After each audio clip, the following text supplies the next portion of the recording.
अस्सलाम वालेकुम। आजकल रमज़ान शरीफ की आमद है और एक कंप्लेंट बहुत ज़्यादा आती है रमज़ान शरीफ में। वैसे भी ये कंप्लेंट बहुत ज़्यादा आती है और वो है तज़ाबियत, एसिडिटी, मैदे में जलन, खट्टा पानी, हजमा नहीं होना।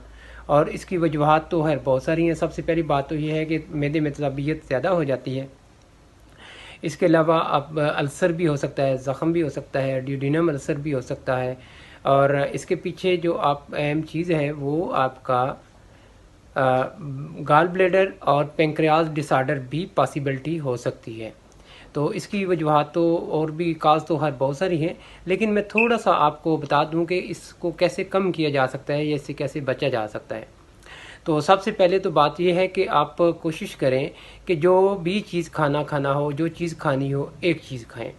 जब आप एक चीज़ खाएंगे देखें और ये तज़ाबियत या मैदे में जलन ये चीज़ें आपकी बहुत कम होंगी। देखिए, हर चीज़ का डाइजेशन पीरियड, हर चीज़ का हाजमा करने का जो टाइम फ्रेम है वो अलग होता है। जब आप बहुत सारी चीज़ें इकट्ठी खा लेते हैं तो मैदे को फिर बहुत काम करना पड़ता है। जब वो चीज़ें हज़म नहीं हो रही होती तो ऑटोमेटिकली आपकी जो एसिड है, HCl है, वो ज़्यादा प्रोड्यूस होना शुरू हो जाता है और फिर वो मैदे को बहुत प्रॉब्लम करता है, मैदे में प्रॉब्लम बनती है। तो इसमें काफ़ी मसाइल होते हैं। तो इसको सबसे ज़्यादा जब हो जाए तो क्या किया जाए, इसको फ़ौरन रिलीव करने के लिए सबसे ज़्यादा जो सबसे बेस्ट डाइट है वो है आपके पास योगर्ट यानी दही।